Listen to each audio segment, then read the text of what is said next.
Surprise! 2024 is here, and I wanted to come on live and chat with you guys about my top 10 pro-metabolic faster fat loss tips.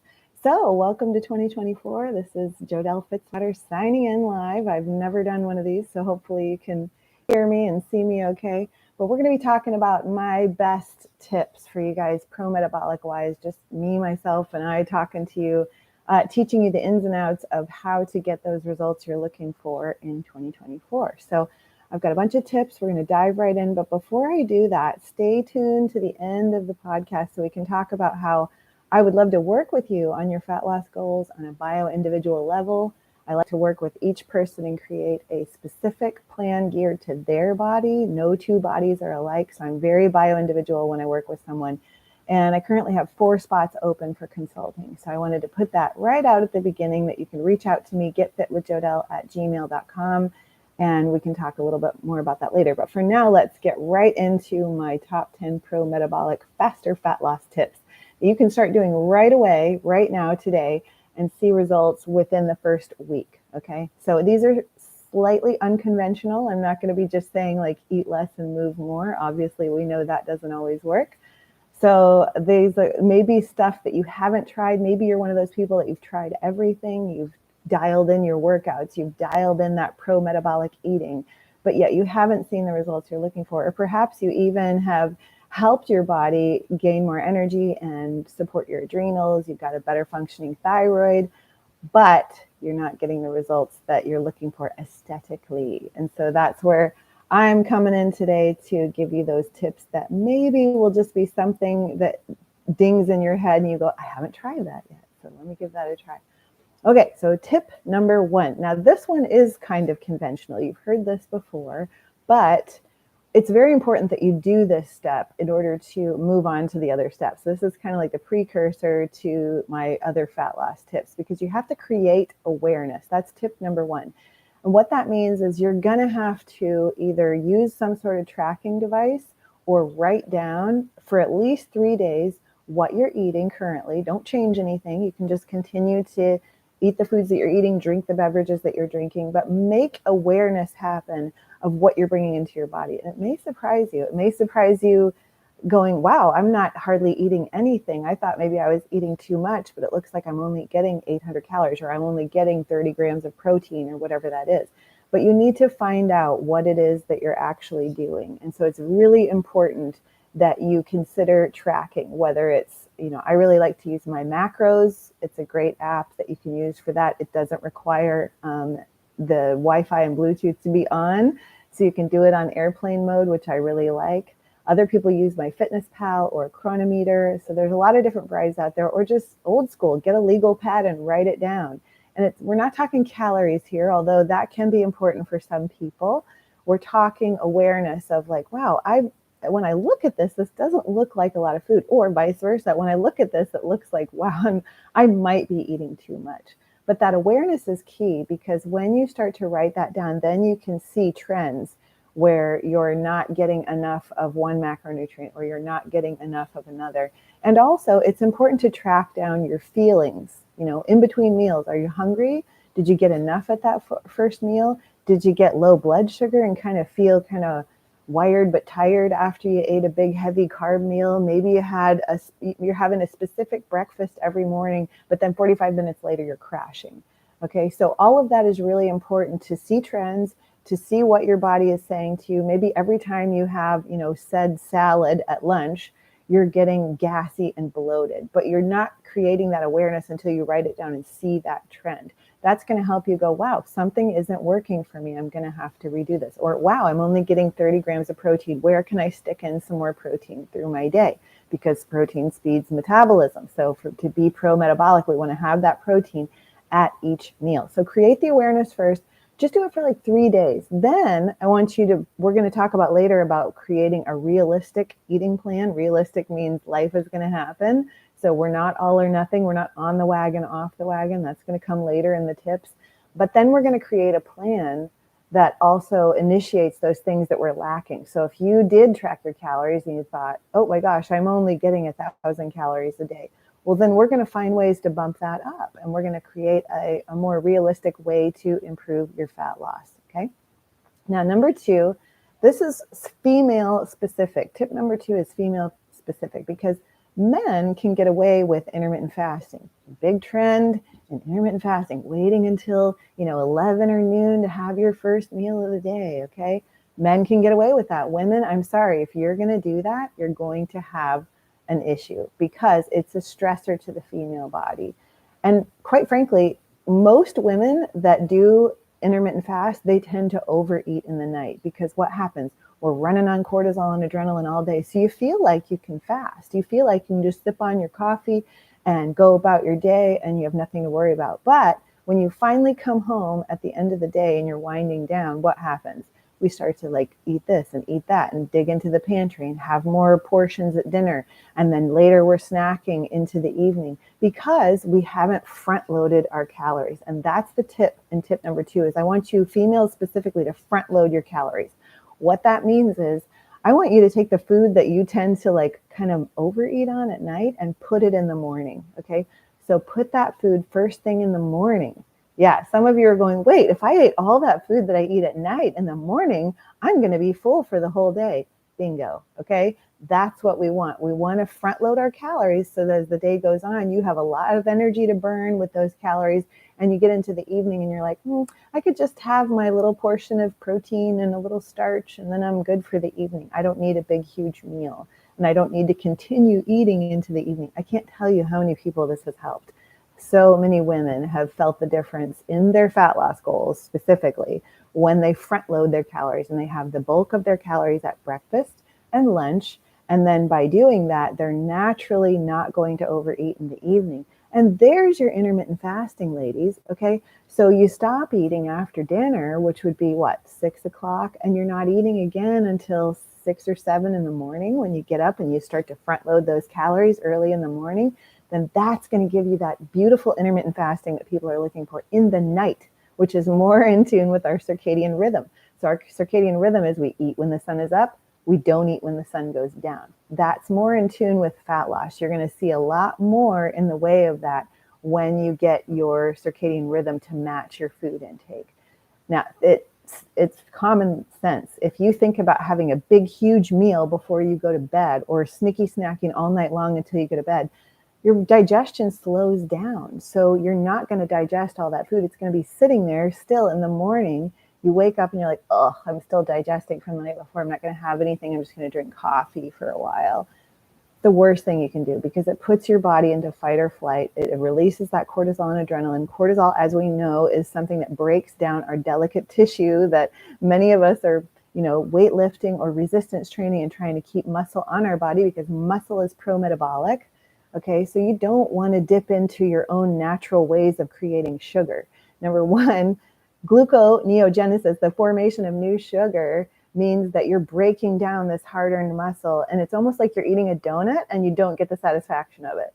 So more of a good idea would actually to get some carbs first thing in the morning with those front-loaded calories, so that your body doesn't have to rob from Peter to pay Paul. Okay, so that's the importance of not doing the whole intermittent fasting thing unless you're going to do it at night when you're sleeping, which is really what your body wants to do, because it wants to do repair and digestion and building up for elimination in the morning by having that kind of fasting in the night. Okay, so front load your calories. Okay, tip number 3 for fat loss is cyclical eating. And I'm not saying cyclical ketosis or cyclical carb cycling or whatever. It's cyclical eating. Cycle in your favorite foods, specifically if they are more, carby or sugary or things like that. Like I have people that love chocolate milk. Cool. Have chocolate milk after your morning workout. Okay. That way you're not restricting and then binging on it on the weekends. Okay. Here's what tends to happen. Specifically with females, we tend to restrict and say, I can't have that. That puts weight on me. I'm not going to be able to have that. So I'm going to restrict. But then what do you do when you finally let your hair down and decide, okay, I am going to have that because I'm craving it and it's the weekend and all my friends are here? We tend to overdo it. So we need to cycle in those little bits of your favorite foods throughout your week or throughout your day, so that you're not telling your body we're restricting something. Okay, so whether it's chocolate or whether it's some sort of, gooey snack that you have to have, or even if it's something really starchy, like you just love potatoes, but every time you eat potatoes all the time, they put weight on you. Okay, cool. Cycle them in and out. Specifically, let's say you're going for a bike ride or you're working outside and doing a lot of manual labor. That's where you want to have a potato right after that. Replenish all that glycogen that you used. Okay, so use your favorite foods to your advantage, and you can still lose fat doing that. You're using them as fuel rather than restricting them and then overdoing it when you finally get to have them. So if it's pizza, have a good hard workout, go for a run or go for a nice lifting session and have some pizza afterwards. Okay, so that way you're using up that favorite food to replenish all of the ways that you tore down your body.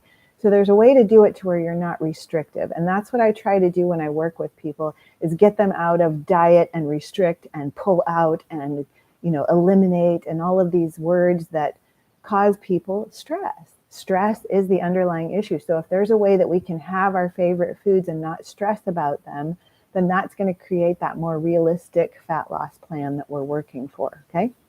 Now, tip number 4, eat without distractions. And yeah, the whole eat mindfully, cool. We can say that too, but it's really about no phones, no TVs, no blue light when you're eating. Okay. Because what tends to happen is we can sit and overeat when we're just sitting in front of the TV, right? If you grab that box of crackers or chips or whatever, you can just go to town on them. But if you're sitting with it and you're looking at it and it's the only thing on the table with you, can you eat the whole bag? Maybe, but it's going to be less. You're going to be aware of what you're doing. You're going to be aware of what you're eating, and you're going to go, you know what? I don't think this is the best choice for me. Plus, this isn't really tasting good. It's not satisfying my appetite. Maybe I need some protein or something. In fact, when I'm working with someone with an eating disorder or a food struggle of some sort, if they binge, I'm not going to take that away from them. Do you know what I'm going to do? I'm actually going to take their binging foods and I say, have the binge, but I want every bit of that food that you normally stand in front of the refrigerator and just kind of nosh on, put it on a table, no distractions, no TV, no phone, no other people to distract you. I want you present with that binge, and I want you to savor every single bite, and I want you to get to the end of that and feel satisfied. 99% of the time they cannot, because they're so using the food to numb out to emotional issues that halfway through the binge, they're like, I feel sick, my teeth hurt, I don't want to do this, this isn't fun, I'm not even getting satisfaction, why am I doing this? So it actually helps them connect with those feelings that they're trying to numb out from. So it's really important that we eat without distractions, not eating in the car, not eating on the go, not all of this stuff that brings you to this place of, wow, I'm not understanding what my body needs. I'm not listening to these emotions that are coming up. I'm just stuffing them down with more and more food. Okay. So that means when you sit down to a meal, it's really nice to go out into the sunlight and the fresh air, because you're going to get sunlight, you're going to get fresh air, and those are macronutrients too. You've heard of breatharians, which may or may not be something you're into, but that's cool. But the point is, we need more than just food. We need to feel our feelings. We need to be okay with the fact that we've had a hard day and sometimes we turn to food, but we need to recognize that that's not the answer. Okay, so part of eating without distractions and just numbing out to your feed or numbing out to TikTok or even watching this or a podcast or something is we need to get away from that. Humans used to always eat outside in nature, no distractions other than maybe talking to another human, which can be really nice. I mean, think about how much fuller you get when you're at an outdoor restaurant with a friend and you're talking over your meal and you get to the end of the meal and you're both completely stuffed and satisfied. It's because you got satisfaction from that interaction and you've got to release some emotions through talking. So that's going to be a lot more conducive to a healthy meal than eating on the go. And I can tell you, I've had so many clients that the ones that eat in the car, they eat between clients, they eat on the go, and they're working through their lunch at their desk, and they go, I have so many gut issues. Well, yeah, you do. All of your blood is going through your brain and your body to keep you in fight or flight. You're not going to have good digestion because there's no blood shunted to the digestive tract to help you break down the food that you're consuming. So part of eating without distractions is allowing digestion to take place too. We need the cephalic phase. We need to see the food and smell the food and then go, wow, that smells so good, tastes so good. It releases those enzymes in your mouth to break down your food. Then you get into the stomach acid. The stomach acid starts churning and breaking things down. The digestive juices like your enzymes and your bile start to come in and emulsify the food. But if you're numbing out, or you're in the middle of a meeting and you're cramming food in your mouth while you're on a Zoom call, it's not going to work out for digestion to do what it needs to do. All of your blood is going to other areas. So bottom line is, you got to eat without distractions, and at least try it one meal a day. You'll notice a difference. That meal, you're going to have a much better satiety level, and you're also going to have much better digestion. And then notice what happens on the other times of day when you eat completely distracted. Okay. Give it a good scientific experiment. Okay. Number 5, get your light environment right. And I just did a podcast with Tristan Swanek of the Swanek blue light glasses that I love. And they also make environmental products for your home, such as night lights and overhead lights, that you can just install these bulbs in your house and it keeps the blue light out of your house, because our homes are very blue lit. All these LED lights, all of the ceiling lights and the fluorescent lights in the bathrooms, and then these under cabinet lights, all these little LED twinkle. We have so many lights. I had a camper once that had blue lit, what do you call them, outlets, where you flicked on the light and it would be blue when you flicked it off. Like, I don't want blue when I'm trying to sleep at night and I flick the light off. Okay. But that's what we're surrounded by, is way too much artificial light. Okay. So getting your light right is huge when it comes to fat loss. It sounds like it would be nothing, but it's huge, because this is why even restaurants have certain lighting, because they can get you to eat more and stuff like that. And blue light stimulates cravings and insulin specifically, and blood glucose after the sun goes down. So if you don't have your light right at night specifically, you are going to set yourself up for more cravings after dark. Your body will actually go to, okay, this must be noon because the light is bright, but the sun is down. So I'm confused because we already had a noon. So I'm super stressed and I'm going to release cortisol and adrenaline right now, which is going to tank your blood sugar. You're going to feel like you need something at 9 o'clock at night, and that's going to thwart your fat loss goals. Little comment here from somebody I just want to shout out to. She's watching, and it says, the fun part is I'm eating a burger and checking you out on live stream. I'm going to listen to your advice and watch you after dinner. Cool. Thank you for that. Good idea. So yeah, if you're watching this now and you're eating, that's fine. But later, I want you to have at least one meal a day, like my tip was earlier, of eating without distractions, so that you're really present with the food. All right.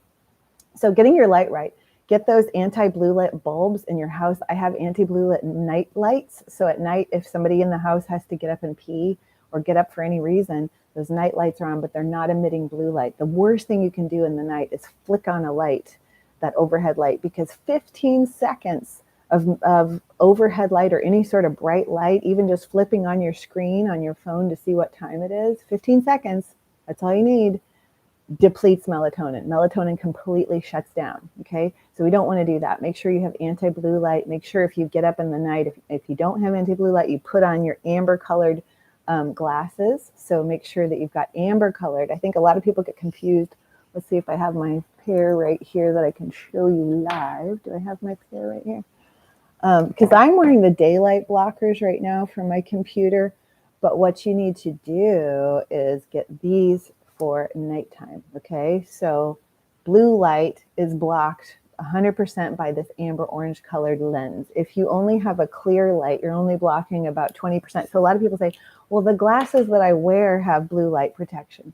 They do, but they only have 20%. So use them in the day, but get the blue light blocking amber colored ones at night specifically. So getting your light right, what's going to happen? Think about it. If you are trying not to overeat before bed, and let's say that you had no lights in your house, when the sun goes down, everything's dark. How long are you going to last? Are you going to fall asleep earlier? Yeah, you are. And that's going to prevent you from having to have those late night cravings.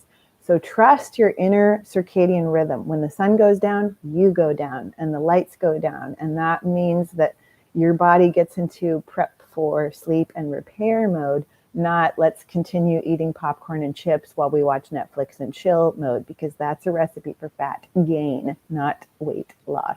Okay. All right.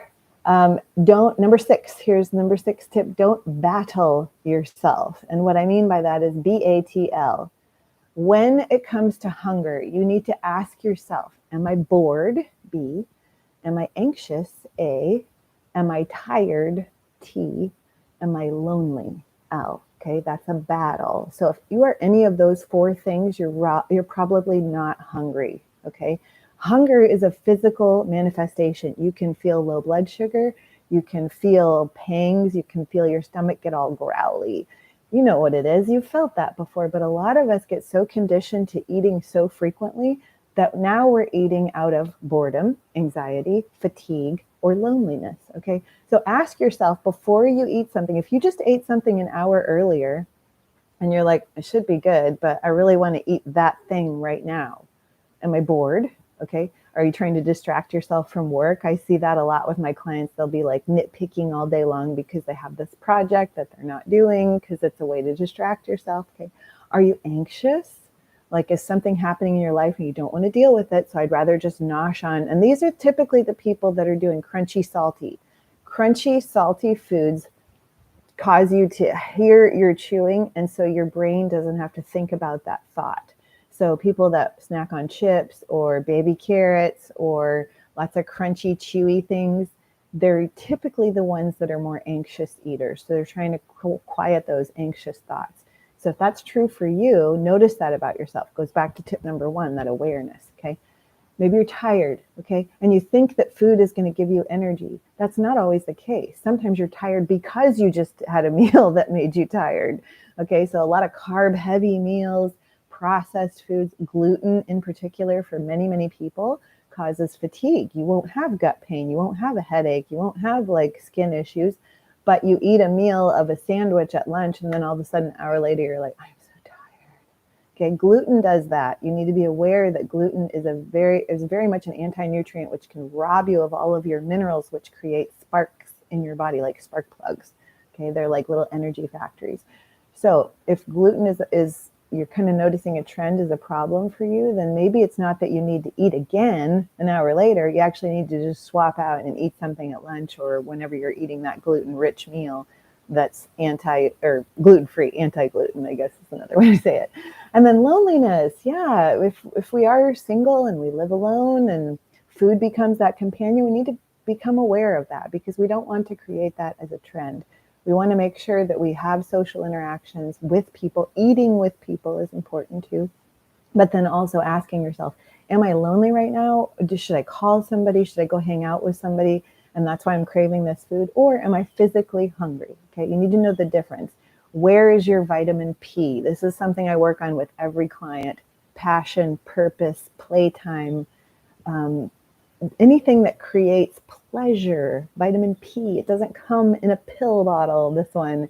It actually comes from your life. And if we're usually not getting enough vitamin P, like we're working a lot, we're taking care of the kids, we've got all these things on our plate and never enough time to just have a little fun, then where do you think your body is hardwired to find pleasure? From food. Food is very pleasurable. Breast milk to a baby becomes that first food that's very pleasurable. So your body is hardwired for pleasure.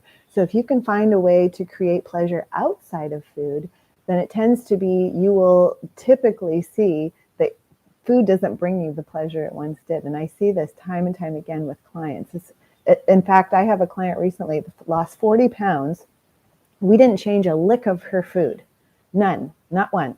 All we did was work on her vitamin P. All we did was prioritize her self-nourishment and her self-care and the way that she spends her day, not focused on food, but actually focused on activities that bring her pleasure. And it was an easy fix. She can still eat whatever she wants, but now she's not seeking food for pleasure. She's seeking other things. So food has become less to her. Okay. Now, tip number 7, make a realistic eating plan. So this goes back to that tip I mentioned. First, you're going to create that awareness. Oh my gosh, I'm only eating 800 calories and I'm only getting 30 grams of protein a day. Now I see why I'm not losing weight. I'm probably in starvation mode, right? We all know that. A realistic eating plan then means, okay, I have a hectic schedule. Obviously, that's why I'm only getting 800 calories and barely eating anything, because I'm just trying to get through the day. So here's where we need to step in and go, okay, I do acknowledge that I have a hectic schedule. I need to also acknowledge there's no wagon. I'm not off the wagon or on the wagon, depending on how well I'm eating or how well I'm doing. I'm going to make a healthier lifestyle choice by giving myself some permission to have maintenance days where, whoops, I didn't eat all of the things that I had planned, but that's okay because I'll maintain. I'm not going to gain. Then I'm going to have some fat loss days because, man, I'm really on it. Today I'm planned. I got all my snacks. I got all my meals prepped. I did my meal prep the night before. I'm good. I got everything golden. My day's not too busy. So this is my fat loss day. Okay. Then I'm going to have oopsies. I went to a family gathering and I overate. So now I've got a few extra pounds on me. Okay. We have some weight gain days. That's okay. Maybe you didn't even overeat. Maybe it's just right before your cycle and you put on a little extra water weight. Cool. We've got some gain days. We've got some maintenance days, and we've got some fat loss days. And we just work them in a way to be gentle on ourselves enough to go, okay, I'm going to really aim for those fat loss days, but I'm also going to forgive myself when I don't have the opportunity to do that. And I'm not on or off. I'm transitioning into a healthy lifestyle. I'm making better choices when I have the available energy and time to do so, so that I can continue to take 2 steps forward, even if there's 1 step back. Allowing some time when I might have a little gain in the scale. I'm not a big fan of the scale, by the way. We need to go by our clothes measurements, our energy, our sleep, our stamina, the way our body temperature is running. Okay. But making a realistic plan allows for those fluctuations and allows for you to go, okay, I'm up a pound a day. It's okay. Probably all the salt I ate last night at dinner. Not going to derail me. I'm just going to eat a little more potassium-rich foods to kick out some of that sodium today. Okay. All of these things can be done with somebody working along with you to show you. Because a lot of times I have people that are like, well, I tried a diet for 2 weeks and it didn't work. I was good for 2 weeks and I fell off the wagon. You don't have to be on a wagon, okay? You can just be transitioning into a healthy lifestyle and trying new things. Part of the beauty of being a human is we have imagination. Not many other creatures. In fact, I don't know if animals have imagination, but we do. We can imagine, oh, if I try this, I might lose that last 5 to 10 pounds I'm holding on to. Or I wonder what would happen if I did eat pro-metabolic and I stopped doing keto. Or I wonder what carnivore feels like. I just want to see how much better my gut would be if I just ate meat for 2 weeks. And then I'll transition some foods back in. So imagine, explore, discover. An adventure can await you in the way of your fat loss or your health goals or whatever that is. But you have to be willing to try and not feel like a failure if it doesn't work or life got in the way. There is no fail or pass. It's just a scientific experiment. It's just trying things out. It's just giving yourself a new idea to run with, okay?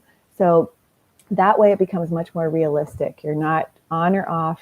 You're not, dealing with something that's going to derail you and then set you back. All it is learning about your body. Again, awareness creates results over time when you figure out what it is you're lacking or not lacking, okay? All right, number 8, schedule appointments for self-care, exercise, and downtime. So this kind of goes along with vitamin P. But this point is particularly towards women, again, because here's what I see. It's called the phenomenal syndrome. And it even applies to women who aren't moms. Maybe they're caregivers, or maybe they're just dealing with they're at home with a spouse who has health problems or something like that. Okay, I hear them complaining about how they have no time to exercise or no time to devote to like meal prepping or creating healthier habits. But yet, if somebody asks for their help, they're there. And if kids need them or spouse needs them or job needs them, they're there. Prioritize all the way. That's great. That's phenomenal. Okay. But what about you? Because you're only really giving about 25% of yourself to that person or that project or whatever it is. Because if you don't feel good and day in and day out, you're ruminating thoughts or like, I got to get this weight off, or I got to feel better. I got to get more energy. I got to get more sleep. Then you're not able to give 100% to these people that need you. So you schedule appointments for them, it's time to schedule in you. And whether that's 5 minutes a day of walking after each meal, that's all you can handle, do it. If it's planning some foods that you're going to eat the next day when you're already cooking dinner the night before, just making a few extra portions, do that. Okay. Whatever you can prioritize. If fat loss is really something you desire, you're going to have to put effort into it. Okay. So when can I schedule in my workout? Even if I don't have the energy to work out, I'm going to set the habit of every morning I get up, I put on my shoes, I put on my athletic clothes, and I go outside. I don't know how far I'm going to walk. I don't know if I'm going to even go anywhere, but I'm setting the habit, and I might just sit outside for a little bit, okay? But it's setting the intention to create that time spot for yourself, okay? When can I have an afternoon where I just lounge around and read a book and get off devices? That could be something you need to schedule, because that is vitamin P. That's opportunity for self-care. That brings that cortisol down. When cortisol is up, you're fighting a losing battle. I don't care how well you're eating. I don't care how well you're exercising or what kind of intermittent fasting you're doing today. If your cortisol is up, you're going to keep weight on. You're not going to lose. And so just by giving yourself 30 minutes, 15 minutes, 10 minutes of downtime, swing in a hammock, lay on a blanket in the grass, read a book by the fireplace, whatever that is, where your system can just calm down. Even if you have a hectic rest of your day, schedule in those little mini movement snacks or energy breaks or little downtime nuggets that you can do so that your system can go, okay, I'm okay. I can reset. Okay, when can I get some sun? We're going to talk about that in a second, how important vitamin D and sunlight is to fat loss. Set the behavior and the time slot and intention, even if you don't really know what you're going to do with it yet. Just set that time. What's the best time of day that you can get away from the computer? You can get away from your device. You can get away from people that need you constantly, okay? Only you are going to know when that is. I have one client who about every hour, she gets up and she tidies up the house because she works at home and that's her movement. She doesn't get exercise because that's not her choice right now. But she does get up and sweep the floor, or she washes the windows for 5 minutes, or she does a load of laundry. Okay, something to get her moving throughout the day so she's not just sitting at her computer all day long. And I think that's beautiful, just getting more of that going. Okay, number 9 on the fat loss tips. This is huge. Make sleep a priority. Okay, a lot of people skimp on sleep. They're numbing out to devices before they go to bed. They wonder why they can't sleep after they just had a blue lit phone shining in their face. Also, they're having very stressful feeds where people are unloading their dirty laundry on them right before their body's going to shut down for sleep. So then you're ruminating on, well, so why'd they say this? Why'd they do that? Why'd they message me this? You know, we need to have sleep a priority. So just like you create a wind down routine for a toddler, you need to do it for yourself. So device curfew, maybe an email curfew at some point in the day where you're not ruminating on emails that came in or text messages. Letting your family know, I turn off my phone after 8 o'clock. If you need me, it'll be back on at 6 a.m. Okay. This is so important because when you are unable to sleep because your mind is a little hamster wheel, that's going to be cortisol and adrenaline in the night. Again, not a recipe for fat loss. Your hunger and satiety hormones are some of the most critical that affect other fat loss hormones.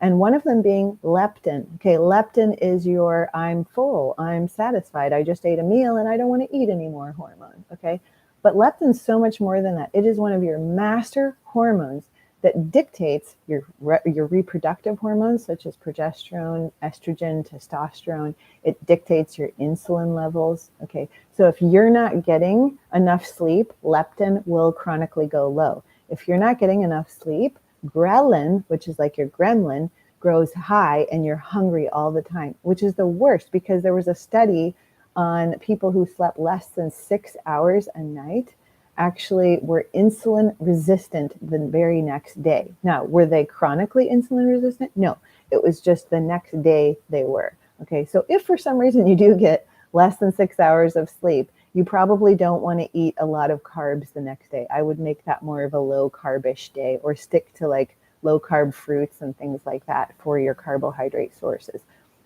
because your body can't handle it at that point. You're going to set yourself up for being more insulin resistant, maybe even pre-diabetic if it continues that cycle. So if you're cyclically getting less than 6 hours of sleep a night and you're trying to lose fat and you're trying to control your appetite, you are fighting a losing battle. So by prioritizing your sleep, getting your light right, like we talked about, getting off of those devices, getting your blue lit technology going, then that's going to set you up for the next day having hunger in check and being more in control and being able to make better choices. Okay. Everybody knows how poor choice you make when you haven't slept the night before. It's like you got that brain foggy, weird, woozy feeling, and anything somebody puts in front of you, you're going to take it. Okay. So prioritizing sleep means prioritizing fat loss. You want to make sure that you're getting that light right, get in bed. And if you're getting up in the night, there's ways to deal with that. Like, let's say you wake up at 2 a.m, you can't get back to sleep.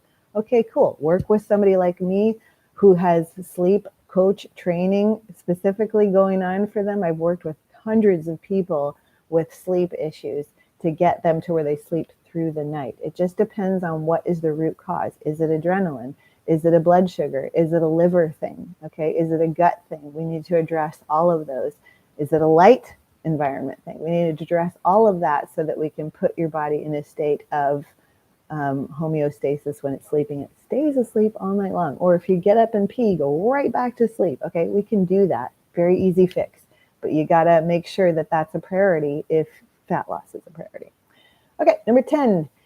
Get sunlight on the majority of your body. So I have a lot of people go, no, I go outside a lot. Okay, and you're covered up to here because it's cold out right now in the vast part of the US. I don't know, in other countries, I can't speak for that, but just getting your head exposed is cool, but we got to do more than that for vitamin D. Okay, so vitamin D usually by December or January is cut in half from where it was. So let's say you had blood work in the summer and your vitamin D was at 50. Okay, that's fine. It's kind of the lower end of normal, but right now it's probably sitting at 25. So you either have to supplement with a vitamin D3K2 supplement, or you're going to have to get out in the sun and expose the major areas of your body. And if you live somewhere where it's too cold to do that, then chances are you can do a couple things. You can go on vacation, fill up your vitamin D bank account if you don't want to take a supplement, or you can go to a local tanning bed that has UVB bulbs, kind of the bronzer beds, I guess is what they're calling them now, that gets into the subcutaneous level of the skin, and that promotes more vitamin D. Don't have to do it every day. Just go get, once a week, so you're not promoting sun damage to the skin or anything like that. But you can actually build some vitamin D that way. Also, you can do things like get a reptile light. I have one at my house that I'll get up and I'll dry brush my body and I'll stand in front of that reptile light and get some vitamin D that way, because they make those lights specifically for animals that are in cages that can't go out in the sun. And sometimes if you live in the Midwest and you feel like you're an animal in the cage because of the dreary wearies and the sun is not shining, then these reptile lights can be a lifesaver, not just for your body, but for your brain as well.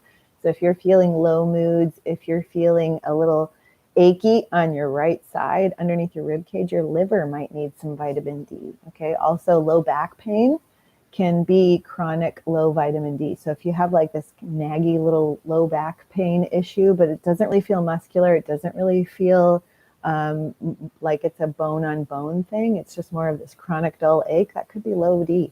If it hurts to brush your hair, that can actually be low vitamin D. And if you find that you're consistently just kind of struggling with hands that tingle or fall asleep easy and you're having trouble sleeping in general, that can be low vitamin D too.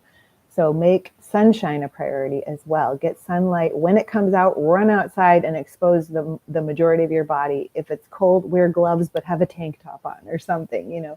Men are really good about this because men go shirtless. Obviously, women can't do that. But if there's a way that you can, like you've got a private space in your backyard and you can lift up your abdomen where you have the most skin, you want to expose the most skin. There's actually studies that show that when you expose fatty areas to sunlight, it can actually release lipids from the cells in that area. So it helps with fat loss. Yeah, sunlight actually promotes fat loss, which may be why when you go on vacation and you spend the whole week in the sun at the beach, you're grounding, you don't have a device on you, you're in water that's earthing and grounding and mineral rich, and you're in the sunshine, you come back leaner. And typically we eat whatever when we're on vacation, but you come back leaner because you've actually, in many, many ways, dampened that cortisol and adrenaline and boosted your vitamin D. So really important. Okay, about to wrap up here, but I do have some bonus tips. Those were the top 10. Now, these are just some extras I wanted to throw in at you to see what you thought about this. So, taking your natural desiccated thyroid after morning exercise. Why? Because we tend to have this idea that we take our NDT or your Armor or your Nature Throid or any sort of whatever you're taking as far as thyroid support, because a lot of people are, I got to get it 45 minutes before I have a drink or have anything in my stomach at all. I got to have it 20 minutes. I've heard that too. I've heard all these like things like an hour, 45 minutes, 20 minutes. When I wake up, I have to take it immediately. Why? Tell me an explanation of why. Because of better digestion? It is a thyroid organ, okay? It's the organ of the animal, no different than if you're eating food and digesting it, just like you're eating the organ. So it stands to reason that if you're actually going to induce some stomach acid by having a meal and eating that NDT with it, you're actually going to digest it better because the stomach acid is going to break it down better and utilize it just like it would if you were eating the organ of an animal. Okay, fine. I hear you. You don't want to do that. Your doctor doesn't want you to do that. Cool. Then make sure that you have a little bit of something in the morning. Do your morning exercise. Give it about an hour and a half or so before you have your next food, and do your natural desiccated thyroid after. You don't have to do it first thing when you get up in the morning. Like, what is that? Your thyroid doesn't just release one time a day at exactly 6 a.m.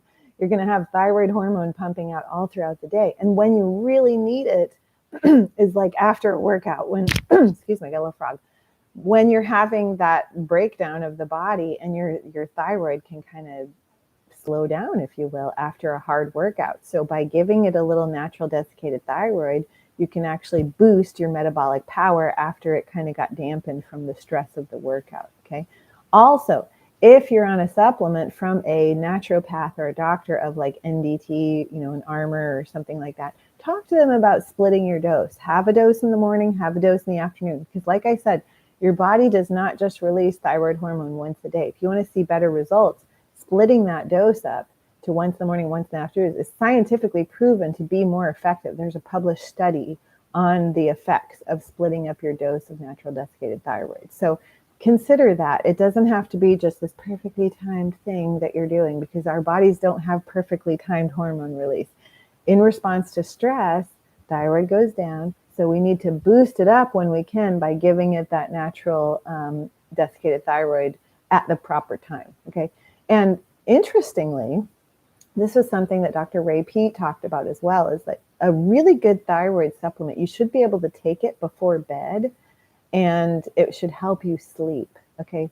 So we don't take the NDT first thing in the morning and get this big boost of energy. Most people will tell you, I don't notice anything when I take my thyroid supplement, okay, or my thyroid medication. What they'll tell you is they wish they did. And you might try it, just experiment, like I said earlier, before you go to bed to see if it helps with sleep. I have found in the past when I had played around with something like Georgie's Idea Labs Tyro Mix, which is a mix of T4 and T3, that if I took it before I went to bed, I slept better. And if for some reason I woke up in the night on a various night and I took a few drops of that, I went right back to sleep, versus if I didn't, it would almost keep me awake for a while. So you can play around with that and see. So that's my little side tip that seems to work for a lot of people over the years. The thousands of people I've worked with that are on NDT, they will benefit from taking it, number one, more than once a day by splitting the dose. And number two, it doesn't have to be taken before a meal. You can actually digest it with a meal and get more of the effects of it, because that digestion helps the process, okay? Now, another tip, and this is something I work on with every client. Nobody's going to leave the protocol without this in their bio-individual plan, which is electrolytes, minerals, specifically calcium-rich foods. And that does not have to mean dairy for people who are dairy sensitive.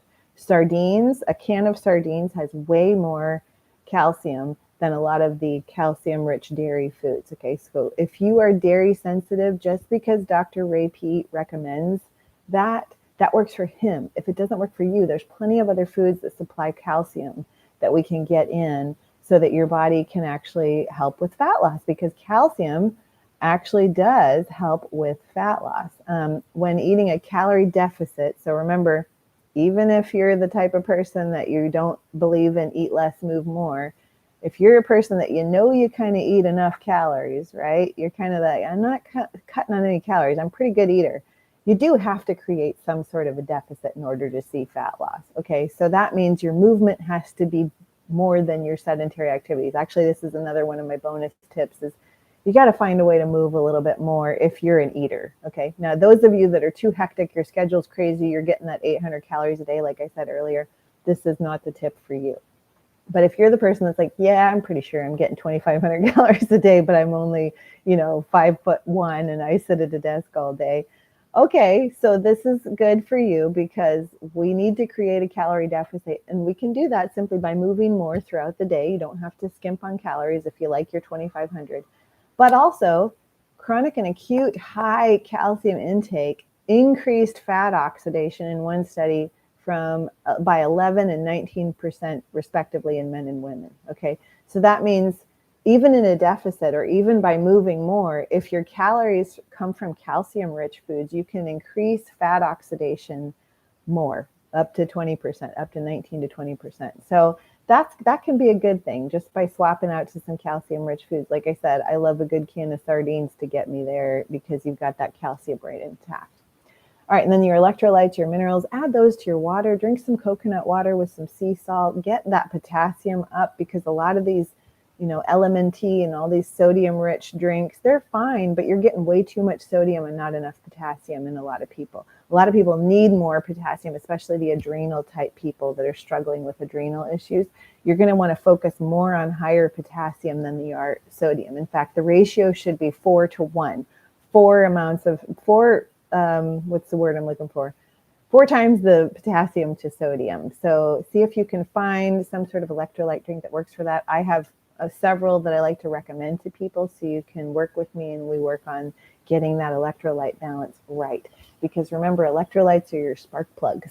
And if you want spark plugs in your car to work efficiently to power your car, it works the same in your body, okay? Another little bonus tip is grounding, earthing. If you're having gut issues, one of the best things I tell people is immediately when you start having gas and bloating and pain, go outside and find a place to lay down on your belly and ground your gut, okay? That will help calm that system of inflammation in the gut down. I promise within 10 minutes, you're gonna go, wow, my gut feels way better. Even colicky babies, go set them down on the ground on a blanket and let them ground on, concrete or grass or whatever it is you're comfortable laying them on a blanket on to where their little bellies, and make sure it's not a synthetic blanket. Make sure it's like an organic cotton blanket or a quilt or something that is conductive, a wool blanket or something, real fabric, real fibers. And then watch as they kind of like just calm down and get soothed. Same with you. You're going to feel a lot more grounded because that's what you're doing, and also calm down in your gut. So give that a try. And then finally, bonus tip, my last little one here is, remember those emotions you wrote down around food, like this made me feel this way, or I'm still this, or, I'm bored, anxious, lonely, tired, whatever it is. Deal with those emotions. I've had people say, gosh, I feel like I'm on the verge of crying all the time, almost like I'm leaking, like I just can't control my emotions. Then you don't need to. Like, you need to let it out. Instead of, if you feel like you're going to leak all the time, then it's time for a good hard cry and say things to yourself like, that instance wasn't fair, or I'm so sad about this, or this shouldn't have happened to me. I'm grieving this. Allow that to happen. You will be surprised at what crying therapy does for your weight, because you're not going to seek the help from food that you once were. You're actually going to be dealing with your emotions, so food doesn't come into play with your emotions anymore.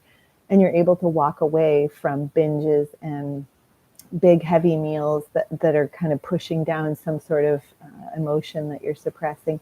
Let yourself have some crying therapy. Even try it for 7 days. Give yourself a space every day for 7 days where you can let the tears flow or let the anger out. Punch a punching bag or punch a pillow or do a kickboxing workout where you go to town on some sort of punching bag, and see how much better you feel when you actually deal with these emotions that we kind of keep trapped inside of us, that we keep trying to heal with food that's really not working, okay? So there you go. These are my unconventional fat loss tips. And I hope that this brings you a measure of some sort of nugget that moves you in the right direction of your goals. Like I said, if you need help with your fat loss, you're doing all the right things, it's not coming off, you feel like it's more hormonal than anything. We didn't really jump into the hormonal side of things. This is more of just like what you can do every day for fat loss stuff. I'm here to help you, okay? Like there is a lot of people going through hormonal fat gain and difficult health issues. And we can address those. Perimenopause, menopause, postmenopause, whatever it is.